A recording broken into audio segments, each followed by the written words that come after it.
బంజారా రచయితల సంఘం ఆధ్వర్యంలో బంజారా గిరిజనుల జీవనం పుస్తకావిష్కరణ ఘనంగా నిర్వహించారు.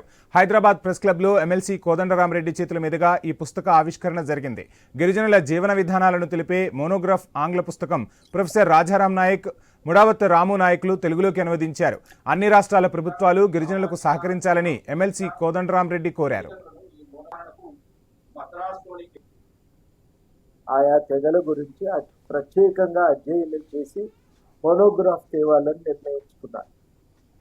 అందుకోసం కొన్ని గ్రామాలను ఎంచుకొని ఆ గ్రామాలకు వెళ్ళి ఆ గ్రామాలలో మరి షెడ్యూల్డ్ తెగల బంజారాల, ఇప్పుడు ఇది బంజారా పుస్తకం అటు అనంతపూరు, కర్నూలు, అదేవిధంగా మహబూబ్ నగర్ జిల్లా అచ్చంపేట్ ప్రాంతంలోని గిరిజన తండాలను సందర్శించి అక్కడ వాళ్ళు సేకరించిన సమాచారం ఆధారంగా, అంటే ఆ సమాచారం దేని మీద సేకరించారు అంటే వాళ్ళ ఆర్థిక జీవితం మీద, సామాజిక జీవితం మీద, సంస్కృతి మీద, పండుగలు పబ్బాలు వాటన్నింటి మీద సమాచారం సేకరించారు.